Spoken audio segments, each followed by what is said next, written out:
This 2024 MLB Players Awards and Best Bets edition of the MLB Gambling Podcast on the Sports Gambling Podcast Network is brought to you by Cut. Cut is a peer-to-peer social betting platform that's US-based and available in 40 states. Head to cut.com, that's KUTT.com. Make sure you use promo code SGPN for a 10% deposit bonus. And we're also brought to you by Underdog Fantasy. Underdog Fantasy gives you the opportunity to play their fantasy pick'em for a chance to win 100x in NBA, NHL, college basketball, and much more. Sign up today using our promo code MLB SGPN to get a 100% deposit match. And we're also brought to you by the SGPN subscriber-only March Madness Bankroll Challenge. It's free to enter, up to $2,000 in prizes. Enter today at sportsgamblingpodcast.com/madness. And last but not least, we're also brought to you by Hall of Fame Bets, a sports betting research platform for parlays, player props, and game lines. Download the Hall of Fame Bets app or visit hofbets.com and use promo code SGPN to get 50% off your first month and start making smarter bets today. Welcome, everyone, to the MLB Gambling Podcast, part of the Sports Gambling Podcast Network. It's that time of the year. We're a few days away, at least from the Soul Series kicking off, about a week or so away from the MLB season. And we know how we do it here yearly.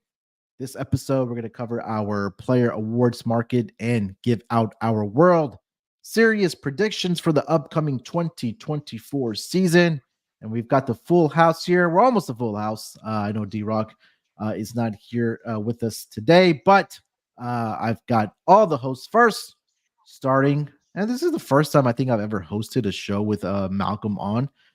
He usually does the hosting, but he wanted to take a back seat here today from Newcastle upon Tyne. It's Malcolm Bamford. Malcolm, what's going on, my man?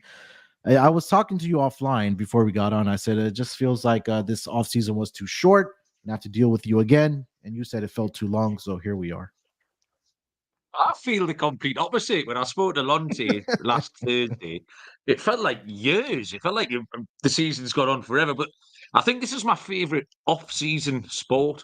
I don't know, maybe it's the time of year that helps because it's been dark and horrible and cold. And the baseball promises summer. It promises sunshine and the dog days and sitting with a beer. So the sport and the build-up's just a little bit different. But no, I'm very excited. I'm looking forward to having, like you say, the luxury, Munaf, of sitting in the back seat and letting you take the wheel. And I've already got my my page ready. I've just made my first notes for the Dodgers Padres game. I've wrote the pictures. I've wrote the totals down. I've wrote the lines down. So this time tomorrow, me and Dylan are going to look at the Soul Series and give out our best bets. So if you're kicking around tomorrow, don't forget to come and join us, and we'll get our bets on for that series too. Yeah, back in action already. I like to look at Soul Series, and then a week or so, a little over a week away from opening day in MLB. Can't believe it. But also joining us here, you guys know him as the voice of the Tennis Gambling Podcast, WNBA, NBA, NFL, and of course here on the MLB Gambling Podcast. It's Scott Studio Reichel. Scott, what's going on, man? How you doing? Yeah, doing pretty well. I'm looking forward to going through the outrights or the picks that I had for the player awards, etc. I wasn't sure exactly if I should go with a value approach or just pick who I think's going to lead in all these categories and all the awards. So I just went with B. So I took a couple of favorites because I just picked whoever I thought was going to lead at the end. So I'm going to leave the value to, I'm assuming, Mal, who takes long shots on anything he possibly can. So I figured it was going to balance out properly. So yeah, I might have gone a little bit chalky with some of these, and Mal might give out some, 500 to 1 shots. So we'll see what happens. Yeah, we leave that part of Mal for the long shots because he always has one team every year that he's higher on, or he's too early on. Because remember 2 seasons ago, or I think it was our first year we were doing our podcast, we do the second half preview, and he said, look out for the Arizona Diamondbacks. And then I think a year or 2 later, or at least last season, they make it all the way to the World Series. But also who he like this year, so I can make sure to bet them. Well, no. You wait. You want to wait till next year to bet that team. Okay. I'll let you know. There we go. But also joining us here, you heard the voice there, a guy of the NBA Gambling Podcast, of course, here on MLB, and joins me on the NFL Gambling Podcast, as well as Lonte Smith. Lonte, what's going on, my man? How you doing? Doing pretty good, man. Glad to be with you guys. Season right around the corner. So yeah, man, looking forward to getting some of this stuff out, and hopefully we can get some winners in our pocket for the summer. Yeah, it's gonna be a tight show, a long show. We're trying to keep it within a manageable time frame so I can get through, because a lot of picks to be thrown out here. So let's just not waste any time. Again, you guys know what we do here. We'll give out our award picks, leaders for the season, and then we'll quickly recap our division winners at the end, and then give our best bets for each division as well. So, gentlemen, let's just dive right into it. We'll lead it off here. Let's start with the leaders, and then we'll get into the awards kind of midway through the show there, before we wrap it up with our division winners. So we'll start on the pitching side of things. We'll go through our wins leader, saves leader, and then strikeout leaders here for the upcoming season here. Now, I'll let you lead it off here. Let's start here with our strikeout leaders. I think that's the one that's more exciting for baseball fans. I know you hit, was it Robbie Ray? Was it last season or the season prior? It was Robbie Ray. Yeah, you hit Robbie Ray. Yeah, lead us off. Strikeout leader. Who do you got? I'm pleased you said strikeouts, because I thought you were going to start with wins, and I've got some really stupid priced ones for the wins. So I thought Scott had hit the nail on the head there. I thought he was going to get the mad prices. But actually, as Scott mentioned, I've got a short play and a value play, because I think Spencer Strider's just too obvious. There's good chalk. Occasionally, you have to take the good chalk, and he's plus 125. So I think that's who is the most likely winner, obviously. I won't have bet him. The bet I already got on, which I think we covered over December, is Cole Ragans, how we pronouncing it, which I took at 80 to 1.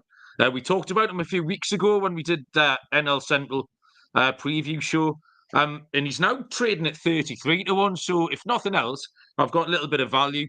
But he was great last year, finished with a wet sail. And I think he'll go well again. And like I say, the money's already coming for him. So 33s from 80s. I have a little bit of the 80 to 1 on Cole Ragans of the Kansas City Royals, Munaf. There we go. Scott, strikeout leader. Who you got? Yeah, the same two guys. I was going to take Ragans, but unfortunately he ended up going, as Mal said before, his odds basically cut in half. So I don't know if I still want it at this point, because I could have gotten a better number a couple months ago. I did take Strider at the end. I wanted to go avoid it, but I said I was going to go with who I think is going to lead in these categories, and I kind of tossed odds aside. I just think Strider's going to have the most strikeouts. If he stays healthy, he's winning. I mean, just simply put, we know Cole's going to be out for a month or two, so he's already eliminated from this type of award. We saw Strider run away with it last year. I don't really see that changing, and I think that the only way Strider loses is health, or if he gets injured. So I'm going to go with Strider. I have Strider for a couple of pitching awards. Spoiler, he might be my Cy Young choice in the National League, so I am picking kind of a monster season from him. But for strikeouts, assuming he stays healthy, I'm taking Strider, because he just strikes out so many more guys than everybody else. Yeah, I mean, last year you take a look, Strider, like Scott mentioned, ran away with the strikeout leader award. And I don't think it was relatively even close what transpired with Strider last year. So, I mean, right now, depending on where you got your price at, see it mostly at around plus 150 for Spencer Strider to lead the league in strikeouts. Last year, 281 strikeouts. He had a 13.9 strikeouts per 9 rating last year for the Atlanta Braves in 32 starts. I mean, if he can perform what he repeat what he did last year, 20 wins, 5 losses. The ERA was a little bit high. Obviously, we just mentioned the strikeouts were there for him as well. So, I mean, again, I can definitely see him being the chalky pick, at least for Cy Young. And then, again, leading the league in strikeouts. Lonte, who do you got, man, for your strikeout leader for this upcoming year? Yeah, I got a long shot since Mal didn't go to well, I guess he did go a little bit on the long shot. I'm going Hunter Green 20 to 1. He obviously got to stay healthy, but I think he's added a few, wrinkles to his rotation. 12.21 Ks per 9. He had 152 in Ks and 112 innings last year. The main thing is just staying healthy. Obviously, we know about the fastball, but I think he adds a few things to his arsenal to keep guys guessing. Hunter Green, 20 to 1. I think that's a really, really good bet, especially if he's healthy at the top of that rotation for the Reds. Yeah, I like that as well. I mean, again, that's the guy that we know last season, or at least the last couple seasons, he's either he's striking out batters or the ball's going over the fence. Like there was no in between Or with both. Hunter Green. So Or both. yeah, or both. And again, yeah. So again, it feels like for him that now that he has more innings under his belt, now that he has a little bit more experience at the major league level, like you mentioned, I mean, for all these guys, it's health is going to be the key if they want to be the strikeout leader. Couple of guys that I did like here, I threw in Pablo Lopez, and just because the division that he is in, that's around 18-1 for Pablo Lopez.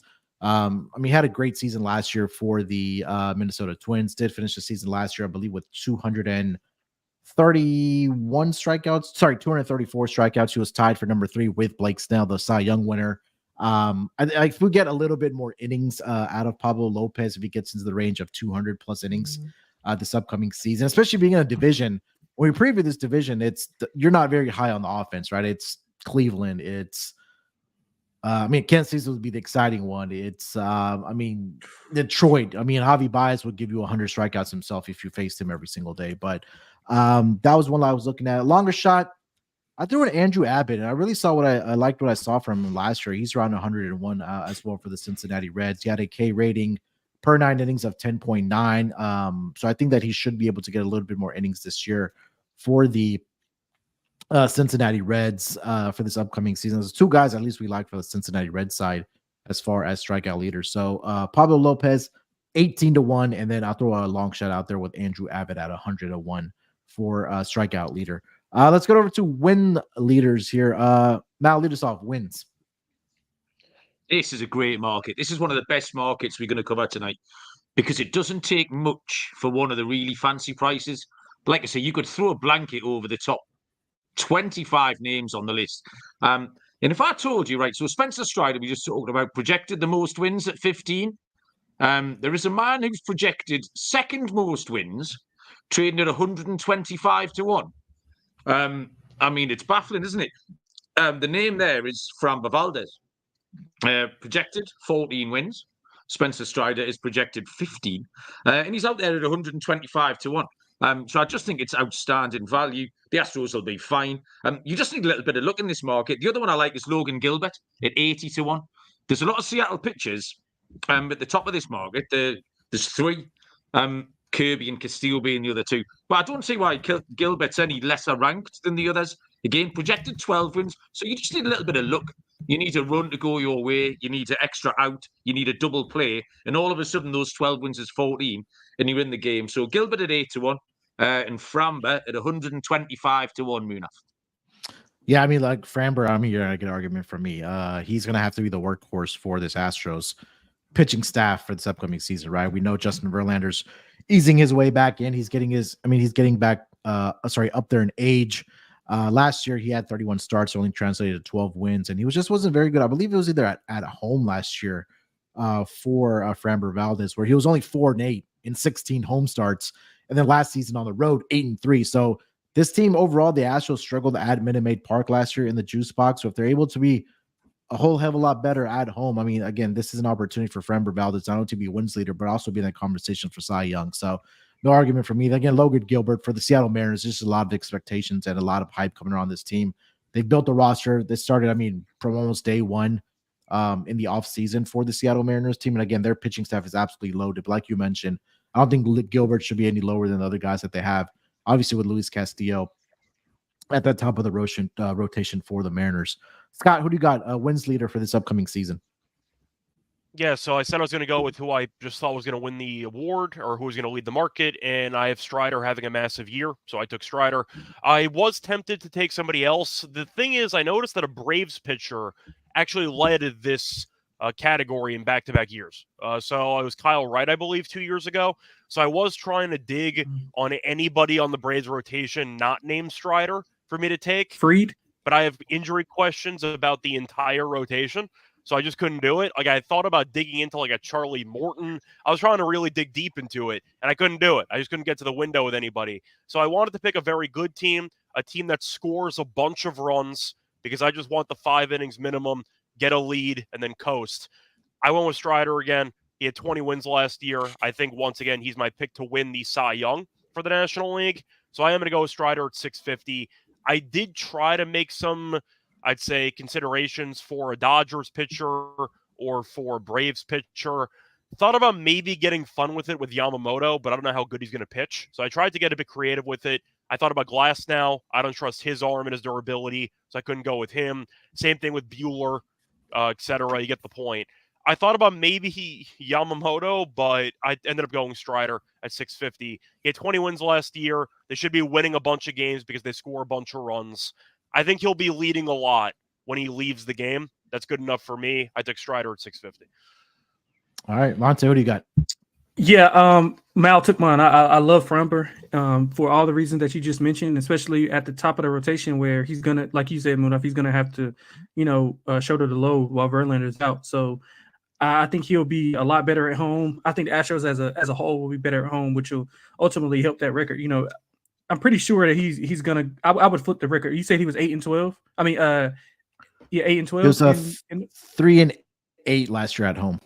Yeah, 3-8. I'm sorry. Yeah, so in 12 starts or 15 starts, you said. 4-8 and 16 starts at Minute Maid. Yeah, last year. okay. And then 8-3 on the road so and 15 starts. Yeah, so even if he just goes 500, then that's just a few more wins to notch on his bill. I think the offense will always be there for the Astros. Framber at that price, and Mal broke it down beautifully, especially breaking it down with the Strider thing. I thought that was eloquently put. So I love Framber.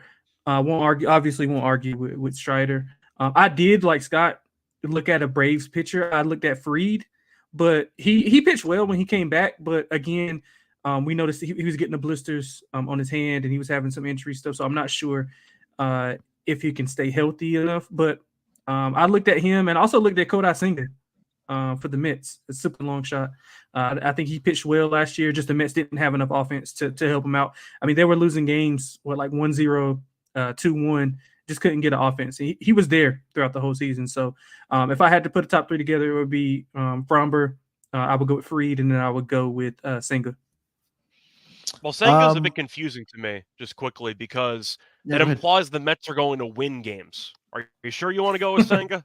Just the games that he's starting. Yeah, just the games that that's all you have to do is just win the games he played. I mean, he was losing like 1-0, 2-1, 3-2. Like he couldn't get any offense. And he did have 12 wins last year and 29 starts. It's just like, yeah, I mean, look, 2.98 ERA. I know I think he has shoulder fatigue, or there's some, I don't know if he's starting on the shelf for the season. I don't think we're going to see him for maybe 6 or 8 weeks, which might just put a little. I didn't know that. I thought it would be sooner. I thought it was only like a week or two. Yeah, so no, I know that. Careful with him. Yeah, and I was thinking about him for Cy Young, but as soon as I saw that note come across, anything on Senga I wanted, I think I pretty much put that on the burner. But again, I wanted him for strikeout leader. I wanted him for either Cy Young or something in that. But again, he's gonna be shelved for at least the first month at minimum for the Mets.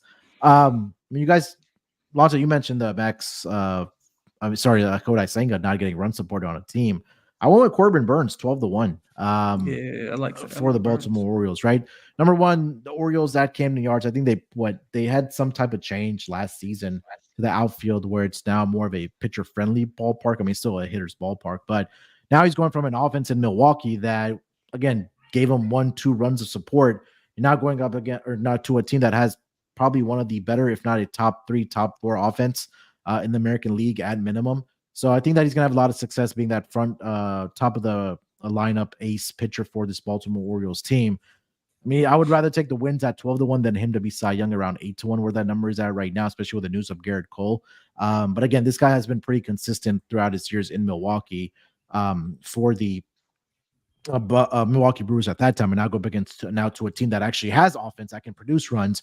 Now he's just to go out there and pitch. So again, I think that could be a guy that can get into the 18, 19, possibly 20 win market for 20 wins for this upcoming season for Corbin Burns and the Baltimore Orioles.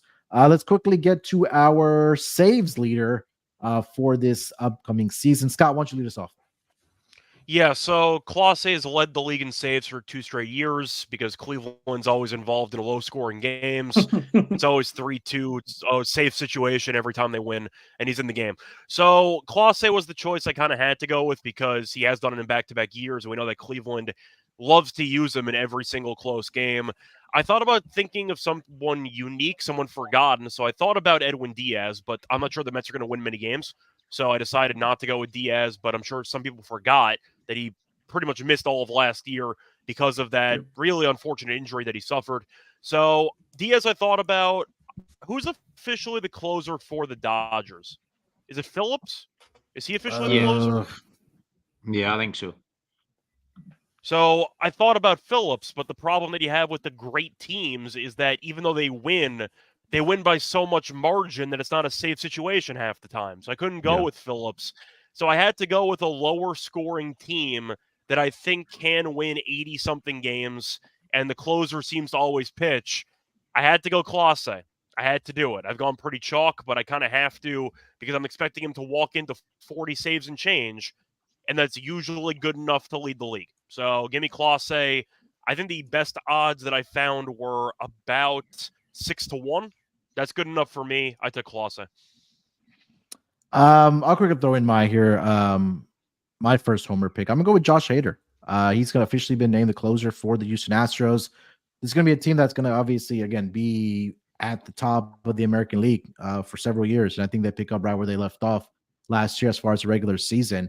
I know Josh Hader was kind of up and down. When they made the trade, I think it was over to the Padres where he was struggling a little bit, but found his form towards the end of the season last year. He's had years of 36 saves, 32 saves just last year. So I think he's going to be utilized very well in this Astros lineup. I think that's also, this Astros bullpen. But Scott, I think you mentioned as well that the Astros offense is also capable of doing what the Dodgers do, or just having these monumental leads and not being a safe situation. But around I think I got at 12-1 as well for Josh. Sorry, plus 650 for Josh Hader against going up a team that, again, it's always in that conversation of 90, at least 95, wins for the Houston Astros. So I'll go with Josh Hader plus 650 as my saves leader for this upcoming season. Mal, who do you got? Scott's hit the nail on the head. You want like an 85 to 95 win team. You want someone in there. I've just called it audible on myself. I had put Jordan Romano down. I didn't really like it when I picked it. Don't worry, Mal. I'll take care of him for you. That's what I got. Oh, you got him. All right. Well, I'll leave you. Yeah. I'll leave you Romano, Lonte, because I'm going to take Andres Munoz of the Seattle Mariners, who again are right in that range of wins. Right in the they're actually projected really close games. I think they're going to be an unders team because they've got some good pitching, and the lineup isn't too stellar. So 30-1, you can get Munoz. Munaf. Lonte, what do you got? Yeah, I got Romano. I think both of you guys hit it on the head. Mal, you and Scott. 85 to 90 wins. I think that's the sweet spot for the Blue Jays, who I'm buying high. I'm buying them this year for like the 17th straight year. And I think Romano, he's back-to-back seasons with 35 plus saves. I think he can get to 40 with the right look. That new ballpark that they had, it kind of faltered the offense a little bit as far as metric-wise, but it actually helped the pitching. So I think that they'll be able to adjust with that, and he'll be able to get some saves behind an improved offense at the top of the lineup. Once they get some improvement at the top of the lineup, I think the Toronto Blue Jays offense will be pretty good, and he'll have some opportunities to save. They'll be in a lot of close games. All right, so there you go. That's at 23-1. I'm sorry, 23-1. 23-1. All right. For Jordan Romano of the Blue Jays to be the saves leader. So there you go. Strikeout leaders, save leader, and win leaders for this upcoming season for the 2024 MLB season. All right, guys, before we get over to the offensive side of our player leaders for this upcoming season, let me remind everybody about Merch Madness over at the merch store on Sports Gambling Podcast. Just go to store.sportsgamblingpodcast.com. Make sure you use that promo code MADNESS. You have 15% off till the start of the tournament. Anything in the store that you like, 15% off, whether it's first half unders t-shirt, again, Court Storm shirts. Get yourself some MLB Gambling Podcast gear there as well. But again, up until the tip of the tournament starting in college basketball, 15% off of everything using promo code Madness. And also, speaking of the tournament, a exciting bracket contest a bankroll contest for the NCAA tournament. If for subscribers only, March Madness bankroll contest. It's a subscribers only. So the key twist here is that if you subscribe to as many shows as you can on the Sports Gambling Podcast Network, you're subscribed, so you'll get bonus credits to use in the contest. So go tonight while you're sitting on the crapper or you're trying to go to bed, Just go and subscribe to every single show on the Sports Gambling Podcast Network so you can get bonus credits to use in this contest. It's a bankroll style contest. We've done it for the NFL. We've done it for the NBA. It's winner takes all. It's $1,000 prize, but that prize goes to $2,000 if you're subscribed to the Sports Gambling Podcast Patreon page. For all the details, just go to sportsgamblingpodcast.com/madness. Again, that's sportsgamblingpodcast.com/madness. And we're also brought to you by Cut. Cut is a peer-to-peer social betting platform that's US-based and available in 40 states. Peer-to-peer social betting is a new and better way to bet. Bet directly against your friends with or other users on sports, politics, pop culture, or other events with verifiable outcomes, and it's a ton of fun social features that give it a feel of a betting social network. Cut even offers lower VIG and fully customizable odds to create your own bets. Cut handles the payment side of things, so you never have to chase anyone down for money. Social features includes group chats, betting leaderboards, head-to-head history, user profiles, fan groups, and much more. They also have a rewards program. You get cash back for every single time you bet against your friends or other users. Download Cut today in the App Store or go to cut.com, that's KUTT, and use promo code SGPN for a 10% deposit bonus. And we're also brought to you by Game Time. It's that time of year where we have multiple sports going on, whether it's EPL, whether it is NHL, NBA, obviously with the March Madness tournament starting. You probably want to get out to one of these events and let Game Time help you out and do that for you. Because buying tickets to your favorite events shouldn't have to be stressful. Game Time is a fast and easy way to buy tickets for all sports, music, comedy, and theater near. With killer deals on last-minute tickets and their best price guarantee, you can stop stressing over the tickets and start getting hyped for the fun you're going to have. The best thing I love about their app is that you can actually get images of your seat before you actually buy your ticket, so you know exactly what to expect when you get to the particular venue. Buy tickets in a matter of seconds, 2 taps, and you're all set to go. Tickets are sent directly to your phone, so you never have to dig through your email box. Forget planning months in advance. Game Time has deals on tickets right up to the day of the event, and get exclusive fast deals on tickets for football, basketball, baseball, concerts, comedy, and much more. Download the Game Time app, create an account, and use promo code CFBX for $20 off your first purchase. Again, that's promo code CFBX for $20 off. Terms apply. Download Game Time today. Last minute tickets, lowest price guaranteed. All right, boys, let's keep it rolling here. Let's get to the offensive side of things here. We'll start here with, let's go with our home run leaders to lead it off here. Mal, lead us off. Home run leader. Who do you got? Yeah, we're in the crazy prices here. I mean, Aaron Judge's favourite. He's not swinging a bat at the moment. I've already bet a little while ago Cody Bellinger and Jake Berger at 150 to 1. And I'm going to add to that, really interesting, Rhys Hoskins interests me. We haven't seen him for a little while, but he's back. He loves a long ball. 200 to 1, Rhys Hoskins. So I'll be taking Bellinger and Berger and Rhys Hoskins at any price you like, Munaf. There we go. Lonte, who do you got? Home run leader. Yeah, a little bit chalky. By the way, Cody Bellinger is. I just didn't hear a price on Bellinger. Let's see. 150 I took, Scott. Oh, okay. Yeah, cool. All right. Thanks. Yeah, I see 100 to 1, 150 to 1 out there as well. Cool. Sorry, Lonte. Yeah, I'm Pete Alonso plus 850. He's contract year. I'm expecting a big year from him. But, he led the league in homers in 19. He was hitting the cover off the ball the second half of the year. He was pretty much the only offense that the Mets had. I think he'll be in a big. This is going to be a big year for Pete Alonso. So I think he can hit close to 50 this year. So Pete Alonso plus 8. Yeah, I mean, look, you take a look at what he's done. I know that was the rookie year. He had 53, but over the last 2 seasons, he's had at least 40 home runs in 2022, and then 46 last year for Pete Alonso. And you really like looking at those guys that are in contract years. I mean, the average is not going to be there for Pete Alonso. At least it wasn't last year. He was batting 217. I mean, overall, that was a struggle for the Mets last year. But again, he was one of the guys that was hitting bombs as far as getting the ball over the fence with 46 last year for the New York Mets. Scott, who do you got? Home run leader. Yeah, so I went with one of the favorites, but I did not go with Alonso. I did not go with Matt Olson. I did go with Schwarber. So I'm going to go with Schwarber at around 10 to 1 as my pick. He had 47 home runs last year, which was the second most in the league, second most behind Olson, of course.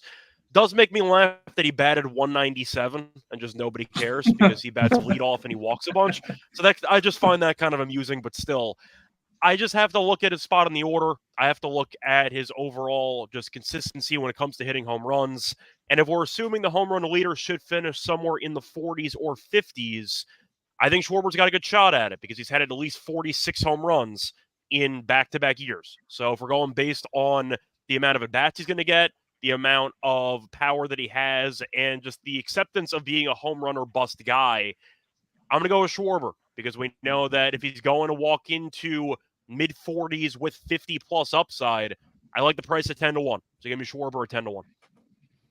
I took a bit of a swing here for mine. I went over to the Pittsburgh Pirates side. O'Neal Cruz at 80-1. I think this number has been chopped a little bit. I mean, he's ripping the cover off of the baseball in spring training. The thing with O'Neal Cruz is that is he going to be able to stay healthy, right? And I think that you take a look at last year where he only played in 9 games. He only had 32 at bats for this Pittsburgh Pirates team, but I think he's having a great season thus far as spring training. And then you look at the 2022 season, he played in 87 games, did have 17 home runs in that year at 331 at bats. But I think that, again, with more and more game experience and being at that big league level, I think O'Neal Cruz is a guy that can definitely be in that conversation for home run leader for this upcoming season. From home runs, let's go to hits leader. Mal, lead us off. What do you got for your hits leader?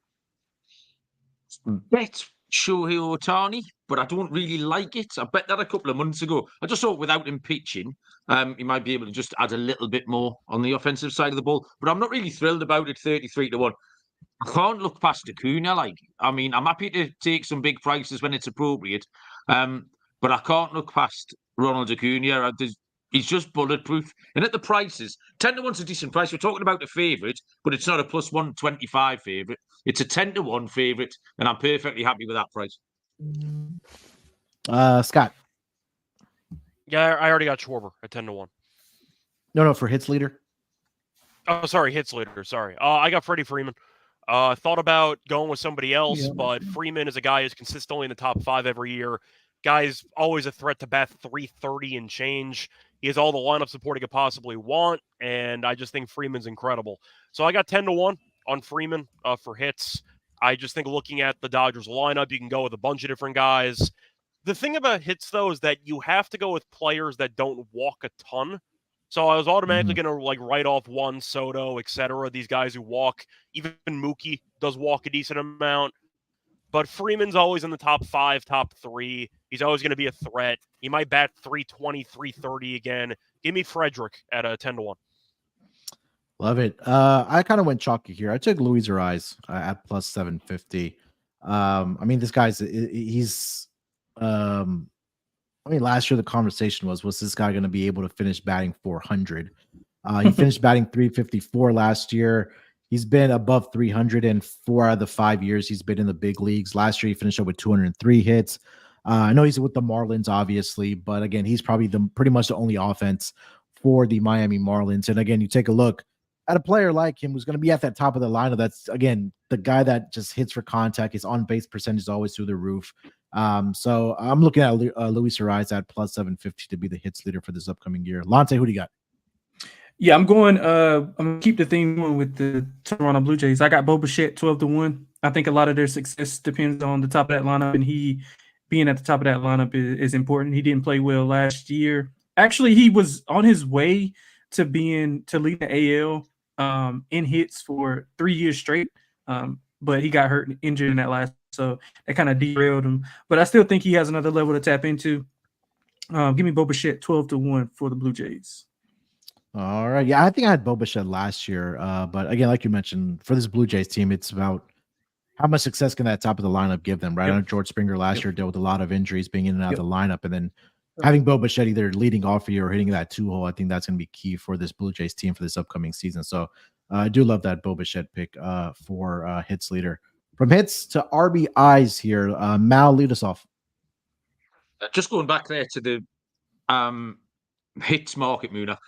4 of us, we haven't spoken about what we've done. We've taken 4 separate players, the 4 projected top players. Just goes to show this baseball season, you pay your money and take your choice, because we have just sort of unprovoked taken the 4 top guys, which is no use to anyone who's listening to this show who wants to pick, because we've just scattergunned the top 4. RBIs, I wanted Kyle Tucker in some way, shape or form, and I was trying to find a market for him, because I think I mean, he's just so unsung because he goes about his business so under the radar. And this is the market that I found it for Kyle Tucker. He's projected 107 ribbies. Jordan Alvarez is projected 108, but Tucker's twice the price. So value-wise, it's a no-brainer, really. Kyle Tucker 20 to 1 Munaf. Yeah, I had to fit Kyle Tucker in somewhere. Stay tuned for that because I think he's going to have another big year for the Houston Astros team as well. Lonte, what do you got for was it RBI leaders? Yeah, RBI. I got Freddie Freeman for some of the exact same reasons that Scott mentioned that he took him for hits. I think obviously Mookie will be lead off and he's going to get on base a lot from whether that's walking or getting a base hit. What Ohtani doesn't up, I think Freddie Freeman. Wait, so is it going to go Freddie? I mean, is it going to go Mookie, Ohtani, Freddie? I think you can interchange how Mookie and Ohtani, but yeah, I think that's the projection. It's probably going to be Mookie, Ohtani, and that's then what Freeman. I've seen. Yeah, so I'm guessing he's going to clean up everything that Shohei doesn't clean up. I like Freddie Freeman to have a year, like you mentioned. He can do whatever you want. If you want him to bat for contact, he can do that. If you want him to hit out the park, he can do that. Opposite field doesn't matter. He's just one of the best hitters in the game. So I like him with the addition of Ohtani at the top. It is kind of a pick your poison because he had such a strong bat as well, and he could just hit a home run and now he hitting with nobody on. So, but I do like Freddie Freeman to at least be in contention. That way we can kind of get off it if we need to at the end. I went a kind of a chalk. I wanted to fit in Juan Soto somewhere, so I put him in here for RBI leader. I mean, obviously, we know he's going to hit bombs, especially with that short porch in right field for at Yankee Stadium at least. But I think now, depending on where he's going to line up, and maybe Scott can tell me where exactly he's going to be batting. But I just feel like this is an opportunity for him to bring in the runs here for the New York Yankees. And again, he played all 162 games last year. Health is a little bit of a concern for him, but I think being in the pinstripes and going to some of these ballparks that are a little bit hitter friendly in the American League, I think that's an opportunity for him to drive in runs here at 10 to 1. I took Juan Soto to be my RBI leader here. Scott, you can find him at 12. You can find him at 12. There you go, 12 to 1. Yeah, I bet him at 12. I think based on the projections that I looked at for the Yankees lineup, I'm assuming Soto's going to be batting after Judge. Because the whole point was to get Judge's protection. And we know what Judge can do when he is not being fully pitched around. He's basically having one of the best hitter seasons we've seen in the modern era. Now, I'm not sure if Judge is going to stay healthy the entire season. He's got the toe issue, a lot of question marks there. But the point is, I do think Soto will bat behind Judge because we know what the, I'd say, best case scenario is. It is, oh crap, we can't pitch around Judge anymore because we got to pitch to Soto. And if that's going to happen, then Judge might end up with 50 home runs again. So I think he's going to bat behind Judge, if I had to guess. All right. Scott, did you give your RBIs leader? I did not. So this one, I ended up going a bit of a longer shot on this one. Not insane, but I still like the price. I did go with a Brave. I did not pick Matt Olson. I think that's just – I think all the value there is gone from what he did last year. Give me Austin Riley at 16 to 1. I just think Austin Riley is a very solid player. I like him in basically that cleanup spot around there, maybe batting, anywhere from 3 to 5. But I think that the Braves, them scoring a bunch of runs every game, they're probably going to be close to the league lead in runs. I do like that, I'd say, prospect of Riley being an 100-plus RBI guy. The problem with Soto that I ran into is that he walks too much, which is why I can't really take him for RBIs because he's just so disciplined at the plate.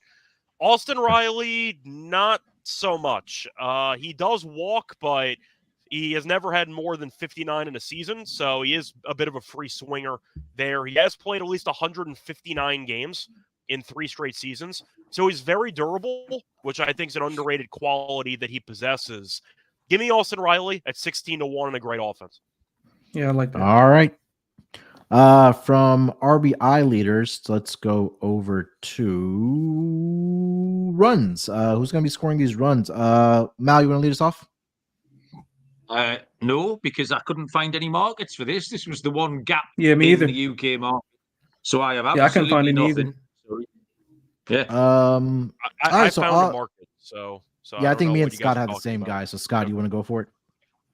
I got Mookie Betts. Is that who you Yeah, me got? too. Yeah, I got Mookie as well. Yeah, so I got Betts at 550. Feel like the reasons are going to be pretty self-explanatory, but he's basically going to be on base all the time, which is a good start. And B's on the Dodgers, who are going to score a bunch of runs. So, yeah, Mookie always seems to find himself in the top 5, top 10. And I'm not sure what position he's going to play. So you can argue that maybe with him potentially DHing Shortstop a bit, is I what don't I know what they're heard. going to do with Mookie. Yeah, Yeah, he's shortstop's full-time going to be the shortstop. move initially, but Dave Roberts gets weird with it. He might play a bunch of different positions. Who knows? Somebody gets injured, he might be all over the infield. But still, point is, I'm going to go with Mookie at 550. Great player on a great team who bats in the top of the order. I'm not going to overthink this. Give me Mookie at plus 550, give or take. Yeah, What I'm is not going to Julio? waste any. Do you see Julio? For runs scored.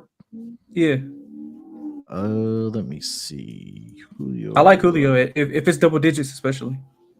I don't see him. I see RBI. Yeah, that's what I stolen wanted. I didn't see bases. him anywhere. Yeah, I didn't see that one for him. Okay, But again, that's cool. mentioning everything that Scott mentioned about Mookie, going to be in a prolific offense, going to be at that top of the lineup. He's going to find himself on base, whether it's by hits, whether it's by walks. And then when you have either Ohtani behind you and Freddie Freeman, and I mean, frankly, the rest of the lineup, you're going to be able to score runs Will Smith. for this Dodgers team. Will Smith as well. So, yeah, I took Mookie Betts here at plus 550 for runs leader as well. Getting over to stolen bases to round out our offensive side of things here. Mal, you want to lead us off with your stolen base leader? Yeah, this market should be more fun than it is, I think. It should be pardon the pun, a bit of a sprint, but it's not, because I think Acuna wins again. His only real challenger is Ruiz on the A's. He's just not good enough to get on base enough. And there's no reason why Acuna won't just take off again. Nothing's going to change. Plus 150. If the others who are in behind him, you can make a case for maybe C.J. Abrams, people like that. Bobby Witt at 12-1 is live. This is a market where, unless there's an injury, I think Acuna wins. So if you want to take plus 150, I won't be investing season long at that price, but I don't see many alternatives. If he goes down with an injury, the one I would pick would be Bobby Witt. Lonte, what do you got? Yeah, I love Bobby Witt as well. But Ellie Dela 750. As long as he stay healthy, I mean, he's gonna take chances regardless whether they're good or bad. That's all you can ask for. I think he's gonna be a little bit healthier. I like the top of the lineup for the Reds, so I'm going with Ellie De La Cruz plus 750. Scott, what do you got? So I took Ruiz at about 310. Simply put, I I think expect that's some too regression short. from Acuna. I understand why, but I also don't know why you're willing to take Ellie De La Cruz then. Because if Malcolm's going to make a case that Ruiz isn't exactly a good baseball player, who doesn't exactly get on base that much, he had a higher OBP than Ellie De La Cruz. So I don't really know what that's supposed to mean. I don't think Ellie De La Cruz is that good of a baseball player, which might be a hot take. I mean, I think he's got I upside. I just don't think. I think it should be close. I mean, he's got to get on base first. I mean, Jesus, that's.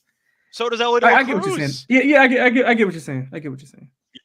That's kind of my point, is that you're going down the line, and yes, I acknowledge that Ruiz is not a great hitter. His on-base percentage was only 309, and De La Cruz was exactly 300. So both guys don't get on base a lot compared to Acuna, who's at 416 on-base percentage, which is absolutely wild. But Ruiz I have to take because he finished 6 steals behind Acuna, and he played 27 less games. Like, I have to at least point it out. If he plays 150, he has a shot at 80. Like, I have to at least bring it up. And you could argue that Oakland is so bad that why would they not pitch to him anyway? They're going to be up by 8 runs in the 5th inning anyway. Who cares? So I think Ruiz might get some opportunities in some garbage time spots to pick up some steals. But I couldn't take Acuna. Historically speaking, Acuna has gotten injured quite frequently. Last year was a bit of an outlier for health, and I do think if Acuna misses 15, 20 games, he's not winning. So I'm going to hope that Ruiz can stay healthy compared to last year. Once again, 27 less games than Acuna, and he was only 6 steals behind, and Acuna was 100-plus points better in OBP. If Ruiz is just not totally awful at the plate, he should be able to get to, in my opinion, 70 and change. And I like the price. to give me Ruiz. I thought about like Corbin Carroll. I thought about him as well. He's more of an efficiency guy. I don't think he's going to get the 70 in any year.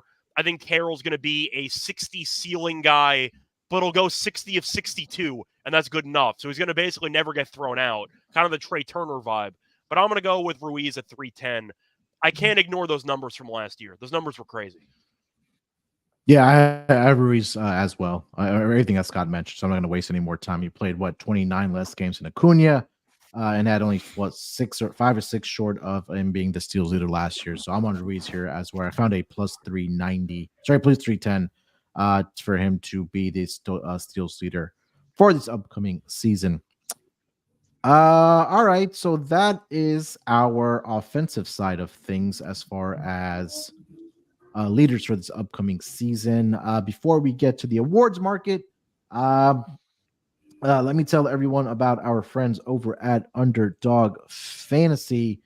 Underdog Fantasy gives you the opportunity to play alongside your favorite fantasy players, and it's also one of the easiest places to play, if not the easiest play to play fantasy sports. It's also the fastest growing fantasy app in the industry as well. Your favorite players will have a higher or lower stat total in this week's games for a chance to win big. You can win up to 100 times your money in a single night. Pick between 2 and 5 players to build a pickup entry. You can also make rival picks, which picks between 2 players against each other. We had a lot of success on the NBA pod for the Underdog Fantasy. We're going to carry that into MLB season here as well. So this will be a great time for you guys to sign up if you haven't already with Underdog Fantasy. Make sure you use that promo code MLB SGPN for your chance to get an instant pick'em special. But also, when you make that first deposit using our promo code MLB SGPN, your first deposit is doubled up to $100. $100. Must be 18 years or older and present in a state where Underdog Fantasy operates. Terms apply.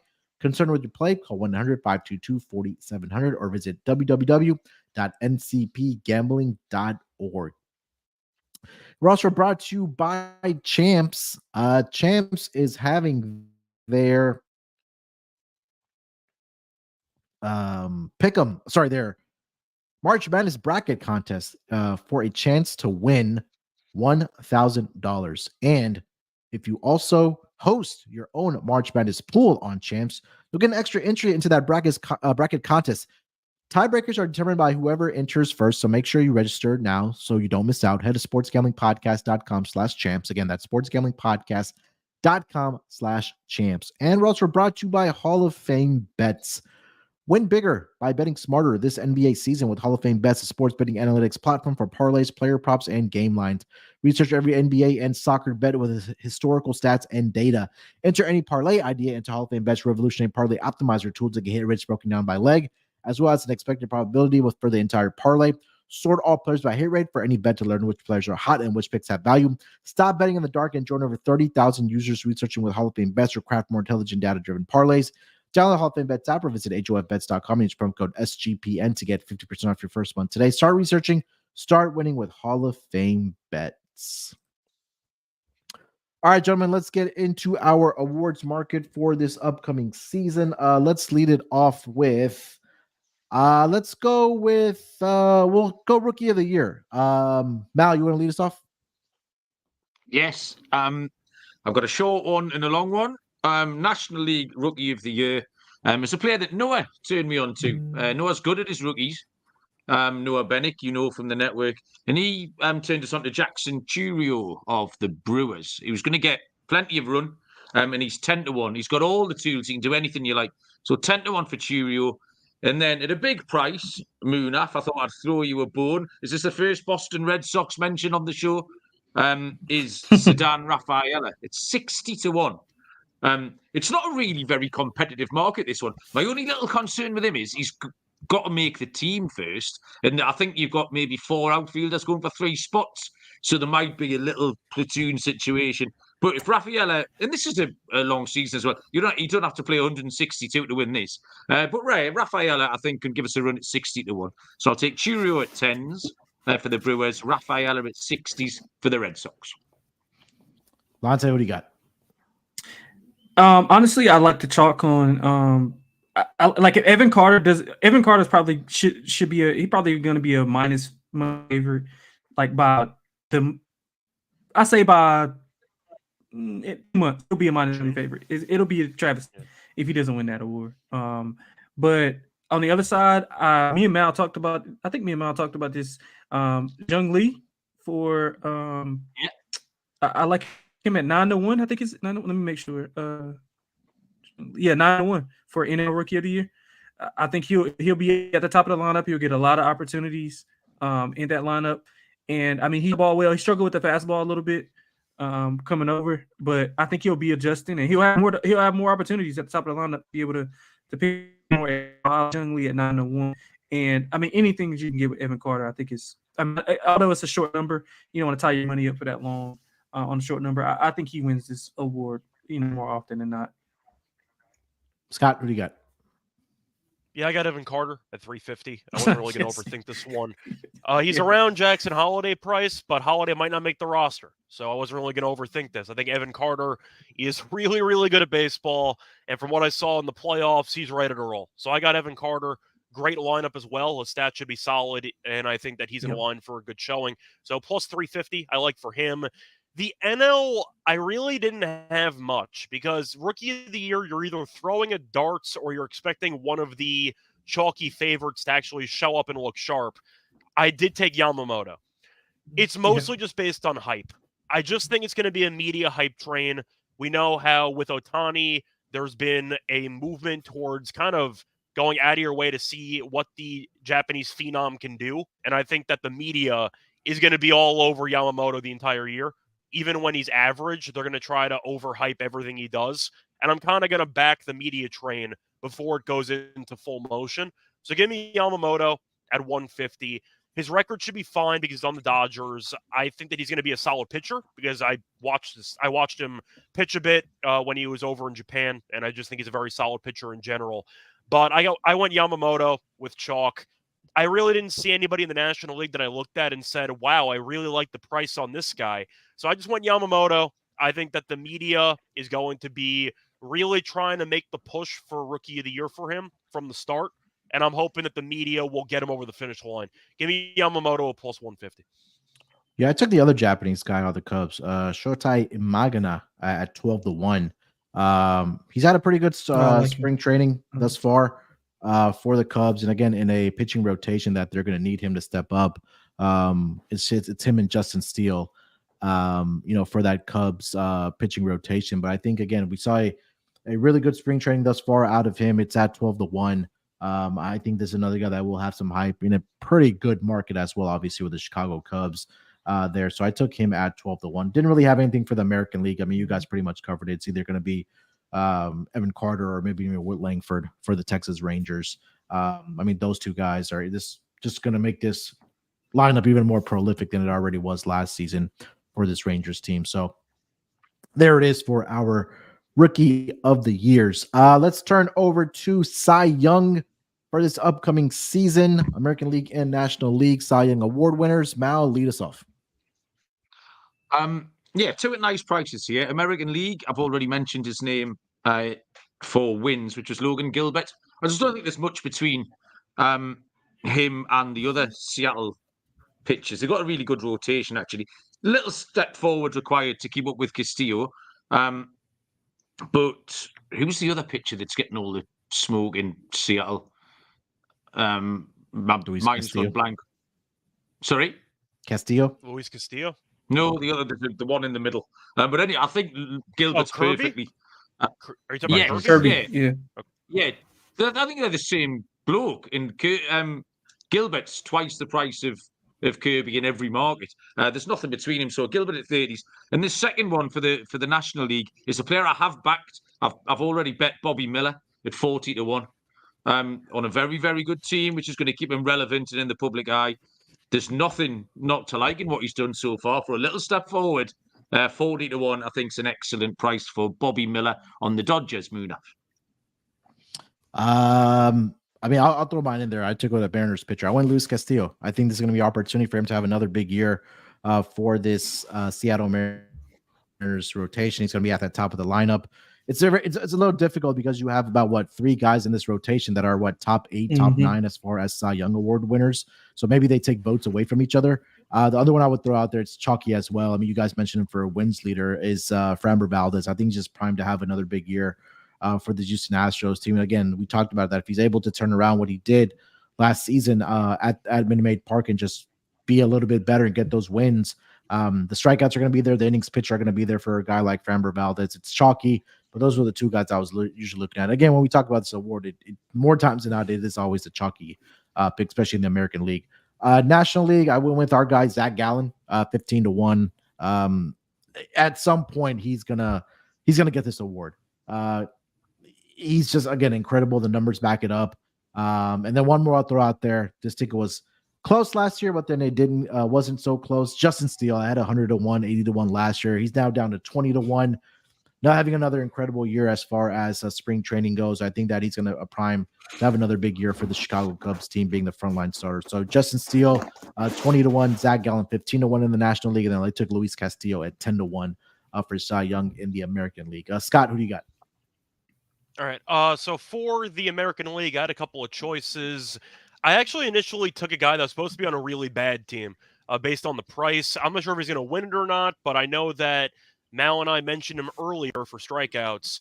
I don't mind Cole Ragans at 14-1. 20-1. I don't mind it. Oh, yeah. I found a 20. I found a 20. I'll take a 20. Yeah. I got a 20. Put, I just think he's a very solid pitcher, and I think he's in a very underrated spot because Kansas City, some people think, are going to be decent this year. People, I think they're going to be bad, but still, point is, people are starting to buy in a little bit with Kansas City, but Ragans was the bright spot last year. And if we think the ERA, which I think was mid-3s last year, if that could dip to around 3, and he extrapolates the strikeouts that he had for an entire season, he might lead the league in strikeouts, or at least the AL. He's got a shot at it. So if he can lead a category and his overall numbers, we've seen from Felix Hernandez in years past, etc., record doesn't matter for this award anymore. You can be on a really bad team, go 12-12, and if your numbers are fine, you're going to win the award anyway. So I don't really care how good Kansas City's going to be. The point is, I think Ragans is a solid price at 14-1. I thought about Valdez. I don't know if I trusted him enough, but looking at some of the favorites here, I just ended up going with the value, in my opinion, with Ragans at about 20-1. And my NL pick, I alluded to it before, I got Strider.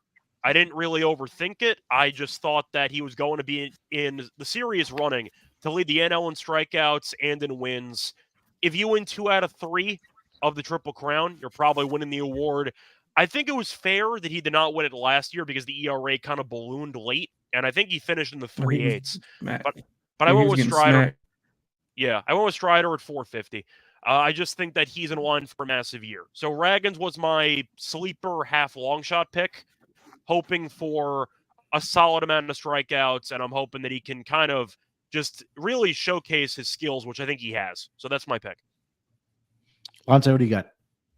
Yeah, you guys both hit on my AL, Castillo at 12 and Ragans at 20. AL, for some of the reasons that you said, Scott, I thought you brought up a point about Yamamoto. I didn't want to lay that short of a price for Rookie of the Year, so I went ahead and took 14-1 for Cy Young. I think they're going to be really pushing him. I think the only question marks we have with the Dodgers is their patient and health. I think he's a solid pitcher, especially with that kind of offense behind him. I don't think you have to do much. I mean, give up.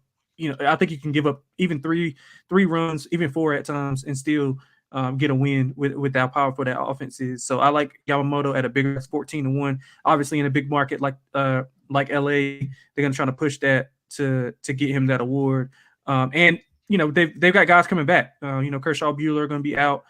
We all know with the injury history for Glass now. So I think Yamamoto is gonna be their horse. And I like him at 14-1. I also like Peralta at 30-1 for a long shot. He was nails at the end of the season. I think he's been close, to being mentioned in that top upper echelon tier. I think 30-1 is a good bet for Peralta. Yeah, I was considering him for strikeouts leader, but again, it's for him. It's like, can I trust him to stay healthy for an entire season? Because last year he ended up with 210 strikeouts. In 30 starts, and again, previous year 18 starts. 16 starts his rookie year. So I think that if he's able to stay healthy, I think the innings pitch is a concern with Freddie Peralta. But again, I think the wins are going to definitely be there for him, and the strikeouts are definitely going to be there for him as well. So I don't hate that. All right, gentlemen, let's get over to our MVP picks for this upcoming 2024 MLB season. Mal, lead us off. MVP picks. I'll just point out that I made a rather obvious error about 45 minutes ago, which never you three didn't point out to me. The Framber Valdez 125 to 1 was for strikeouts, not for wins. He's actually 18 to 1. So he's about a sixth of the price that I thought he was. So that's knocked a little bit of the wind out my sails. Did you ask for MVP there, Munaf? Yes, sir. Wait, so a little are you bit still boring taking here, Valdez or no? unfortunately. I think Ronald. Sorry? Are you still taking Valdez at 18 to 1, or you changed your mind? I've got Gilbert at 80 to 1. I have actually, while Lonte was talking, I just bet him. I just deposited some money and bet him because I didn't want to lose my value again. Because I just lost my value instantly on Valdez. So I am live DJ activity here. Acuna 5 to 1. Boring. Apologies. And for the AL MVP, he has had a mention already. Is Julio Rodriguez on the Mariners. The more I've looked at the Mariners over the last week or so, the better I think they're going to go. He's got all the attributes, and he's got that little star quality attribute as well. And you can't put a price on that. So I think J-Rod represents value at 12 to 1. Scott, MVPs. Yeah, I went relatively chalky, even though I think the Yankees might have a bit of a down year with the injuries they already have. There's a hell of a narrative for Soto, and there's definitely a script there if a couple of things happen. Judge is battling the toe issue, and he misses games all the time. So if Judge gets injured and Cole's potentially going to be missing a month or two, maybe longer, if Soto can keep this team afloat, the narrative's going to be there. The numbers are going to be crazy because he's in Yankee Stadium as a lefty, and we know what he can do. I went with Soto at 6 to 1. I just think his numbers are going to be absolutely nuts, and I did completely buy into the hype. Soto's one of my favorite players in the entire league, and the fact that he's on the Yankees now, not even trying to be biased, just trying to be an objective observer of the sport, it's a match made in heaven for me. I think that Soto is going to be phenomenal in Yankee Stadium, and I do think that he's in line for a great stat line. Give me Soto at 6 to 1, and my NL pick was Mookie Betts. I know that Munaf and I agreed on him being the runs leader. We think he's going to have some great overall numbers. The issue is that it's a super team, so you might end up seeing players taking votes away from each other, but Betts has been in the running. He's come up a bit short. Ohtani's not pitching, so he's not automatically going to win the award this year in the National League. Give me Betts at 8 to 1. All right. Lonte, what do you got? Yeah, Mal kind of stole my thunder with Julio. I like him a lot. I'm gonna go with Witt 20 to 1 in the AL. I like the upside of Bobby Witt. He was so good late in. Well, he's been good since he's got to the majors, but he was so good late in the season last year. I think he can carry that momentum over. I do think that the Royals will be better. I'll put that in air quotes. So I think he'll have a lot to do with that. So I like Witt at 20 to 1 in the AL. Scott mentioned him. I like Freeman to have a big year simply just because of where he's batting at, and he's gonna be pushing 340-ish batting average. The runs, the RBIs, they're gonna be there. I also like Corbin Carroll 20 to 1 to win it. I mean, he'll just build on that season. I think he has a lot more to prove this year to prove that his last year wasn't a fluke. So I like Corbin Carroll at 20 to 1. All right, for mine, I went Bryce Harper in the National League, 12 to 1. I know health is a concern for him at times, but again, he fits a lot of the check boxes I'm looking for when I look at MVP. Right? I mean, he's a guy that can hit for average, a guy that can hit for power. He's going to be able to score runs. He's going to be able to get in the RBIs. I know he missed about 40 some odd games last year, 30 some odd games last year.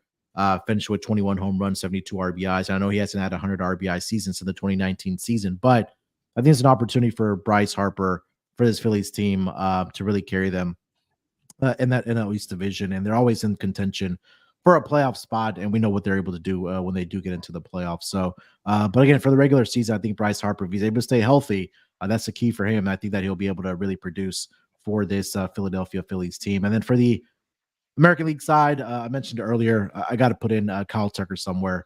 I mean, he's a guy consistently over the last 3 seasons that walks into 29, 30 home runs and 100 plus RBIs. I think that he'll be able to build off of that. Jordan is a guy that is going to miss time. And also feels like it's scheduled that they give him some, a couple stints during the season, 10 days off with the hand issue. And I just don't think the games are going to be there for Jordan Alvarez. So I think that opens up the door for a guy like Kyle Tucker, who usually bats at the bottom of the lineup around maybe gets started in that 5th hole. I think they may move him up a little bit this year if he's in the cleanup spot, but I got a guy that can hit for power, a guy that can hit for average. He can score runs as well, get on base, and also get those RBIs. So I think Kyle Tucker around, I think I got it at 18-1 for him to win MVP for the American League. I'll take Kyle Tucker for that. All right, so that is our awards market, and then also we obviously went through our leaders for stats for this upcoming season. Let's quickly recap our division winners and then a best bet from each division. We'll start with the National League, kind of rapid fire here, and then we'll wrap it up here for this episode here. Mal, lead us off National League, your 3 divisions, your division winner, and then your best bet for each division. Yeah, well, I don't think anyone's going to take on the Braves or the Dodgers. So in the Central, I've got the Cubs at plus 210. Close, really close, actually.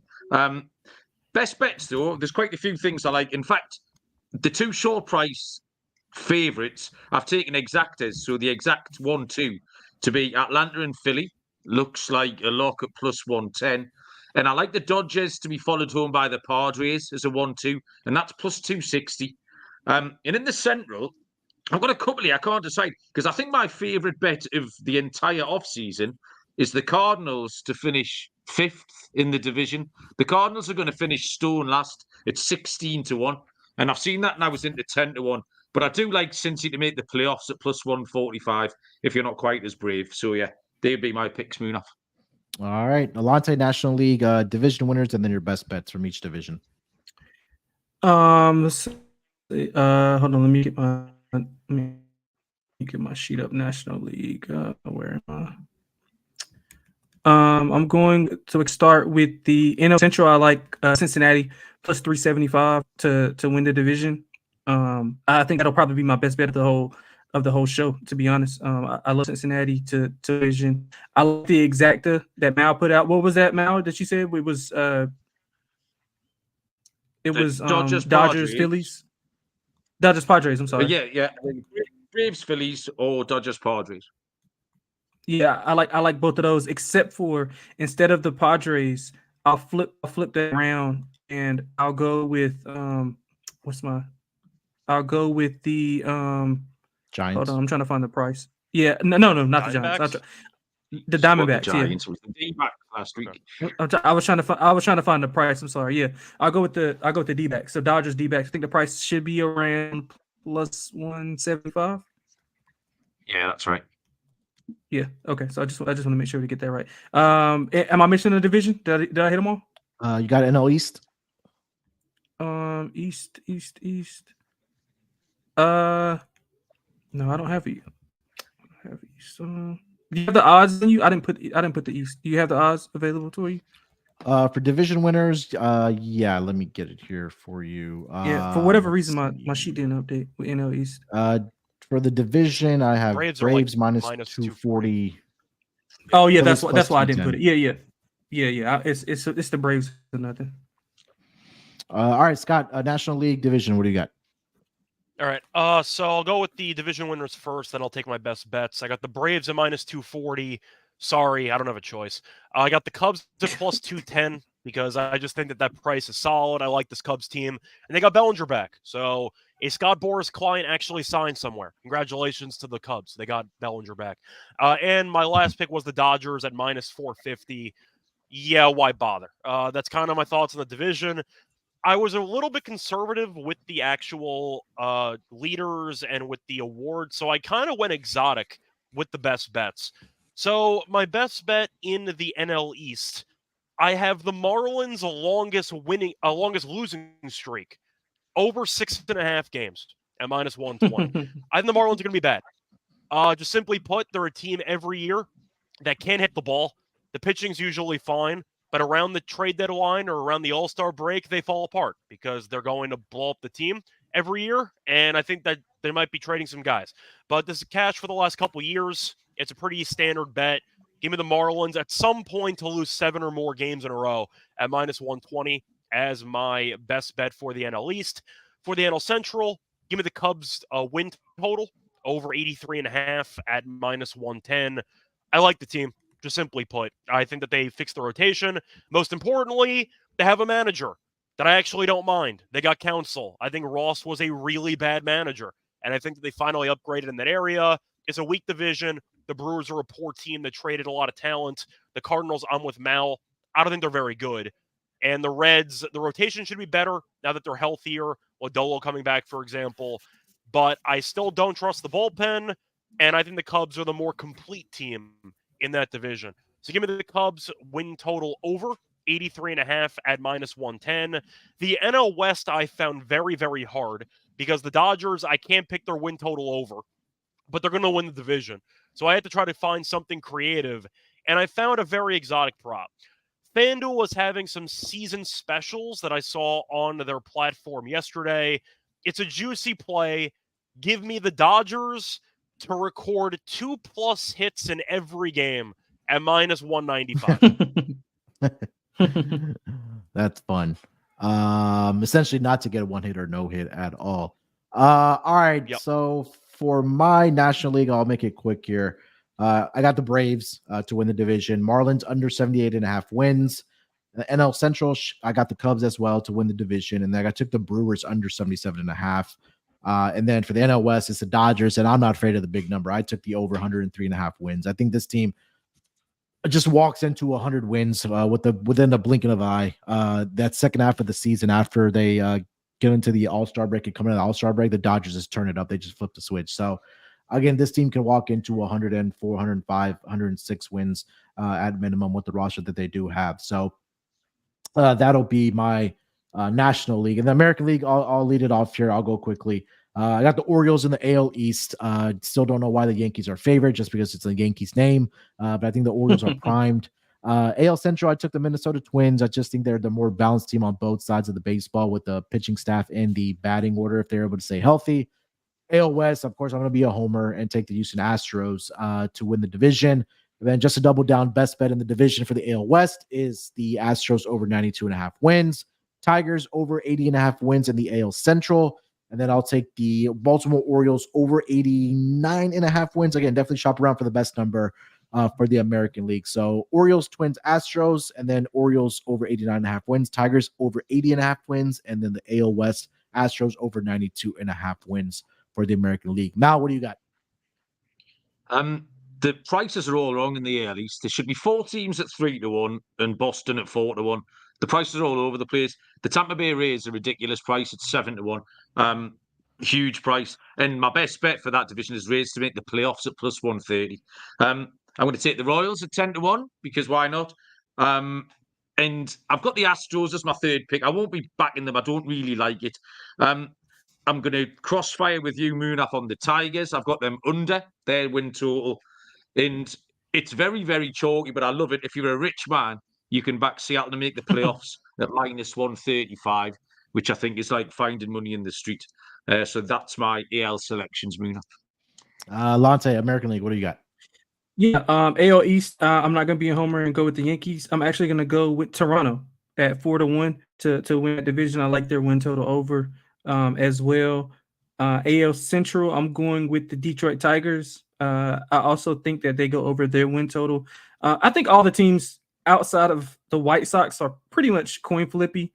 So I think any team, I wouldn't be surprised if anybody won that, anybody won that division. I agree, Minnesota's slightly better than those teams, but I think Detroit with those young guys, I think they'll be ready to go. So +360 for the division for the AL Central and also the win total over. So I'm with in a little bar fight with Mal. AL West, we talked about this. I love Seattle. I think I can find 3-1 for them to win the division. And I like their win total over. Love that play by you, Mal, for the to make the playoffs. I think they kind of get more consistent. They started off slow, got hot, and then ended really, really bad. So I think they find some consistency this year. 3-1 to win the division, like their win total over. Also, love the Angels under. Scott, American League. All right. I got the Orioles at 2-1 to win the AL East. I have the Twins at -115 to win the AL Central, and I have the Rangers at +230. The AL West, you can go with any of those three teams. It's fine. It just felt disrespectful. You're getting the defending champions at +230 to win the division. I just like the price on that. I think that this team's going to be solid again. Houston, they should be good. I don't know if the new manager is any good. We're going to find out together, I guess. But I know Bochy's good, so I'll take Bochy. And there's a bit of unfinished business because they should have won the division last year, and they choked that final series away against Seattle. That might be a little piece on the checklist that the Rangers didn't actually check off last year, winning a division title for the first time in a couple of years. So I do think they're going to go for it. So give me the Rangers there. For my best bets, I have the Orioles. I have the same exact lock as you. I have the Orioles win total over 89.5 at -110. That team might win 100, so give me Baltimore over there. I have the Twins to win the division at -115 in the AL Central. Simply put, I don't like any of the other four teams in that division, and I think Minnesota's average. So that's good enough for me. I'll take the team that I think is better than the others at -115.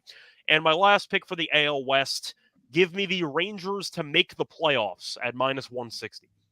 That's my best bet. All right. There we go. All right. So we went through our division winners, best bet in each division there.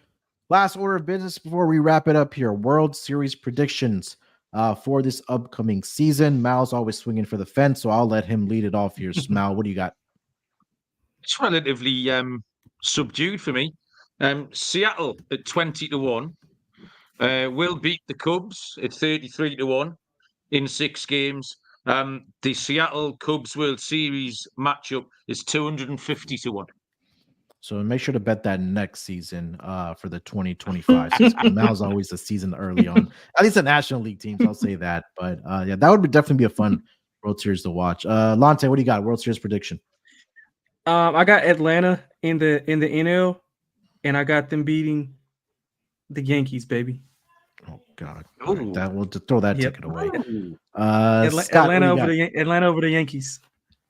All right. I don't have the odds in front of me, but my matchup for the AL, I have the Orioles. Actually, I think the Orioles are going to learn from last year's embarrassing destruction that they had against the Rangers. They're good. They're young. They're hungry. I like it. The problem is Kimbrel's the closer, so this is going to drive me nuts for months. But still, I'm going to go with Baltimore to represent the AL. I did take Atlanta. The rotation's an issue because I'm banking on Freet to stay healthy, and I'm banking on Chris Sale, I guess. But I just think Atlanta's too talented for me not to pick them. And I can't pick the Dodgers. It's too fun to expect Dave Roberts to choke again in the playoffs. So I'm going to keep riding that tradition. So give me the Orioles to beat the Braves in the World Series. Give me Baltimore. All right, for mine, of course, I'm going to go Homer Astros. Here. I got Astros over the Braves, man. I just think that again, the Braves. It's going to be interesting to see after what's kind of transpired last season with their early exit. But I think that this team is primed. I think that they'll go out and make some more pitching changes they need to. We know the offense is one of the better ones right up there with the Dodgers. I don't trust Dave Roberts when it comes to the postseason, so I can't take the Dodgers seriously until they make that managerial change. And of course, the Astros, I think it'll be a big bounce back here. I mean, for a team that's been in at least a championship series in 6 straight seasons, I'm going to take that one to the bank here. Again, Dusty Baker had some questionable decisions, not only in the playoffs, but also during the regular season. Also with Yonder Diaz now being the full-time catcher for this Astros team, that's only an upgrade in the batting order. Not that they already needed it, but and again, this isn't a team that is not afraid to make a move when it comes to the trade deadline to get a frontline starter if they need it again, if things go south with Justin Verlander and his shoulder. So, and again, they're also in the talks for Blake Snell. I think it's just coming down to a price point. And again, if he's able to be that number 2/number 3 guy for this Astros team, I think they'll be okay and get to the World Series. So I got the Astros over the Braves as my World Series prediction for this upcoming season. All right, boys, that is going to wrap it up this episode for our World Series prediction, our awards market, and our stats leader for this upcoming year.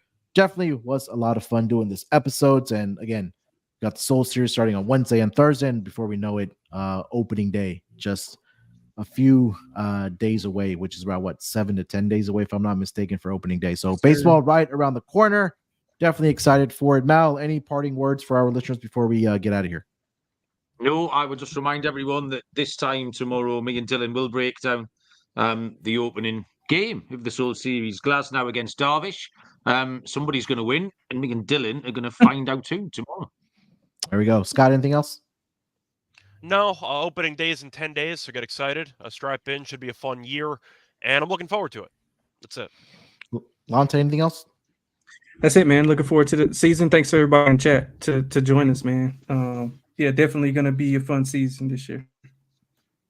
Yeah, hopefully it's a fun, profitable season again for the pod. Again, we had a really good season last year, so hopefully we can continue that this upcoming season. Again, it's 10 days away from opening day. We have the Soul Series starting on Wednesday and Game 2 on Thursday. So look out for Mal and some variation of us to cover those games starting tomorrow, in fact. So do us a favor if you haven't already, subscribed to the MLB Gambling Podcast YouTube channel. We're about 200 some odd away from reaching 1,000, so definitely want to get there sooner rather than later. Appreciate everybody in the chat. Hopefully they join us at the usual time every day, daily, to do our picks for the upcoming season. Like Mal said, join him and Dylan tomorrow for Game 1 of the Soul Series. Should be a lot of fun. And again, still plenty of time to go back and listen to all of the division previews before the season does start for this upcoming 2024 MLB season. All right, we'll talk to you guys later. Till then, good luck with your bets. Let's break these books off and let it ride.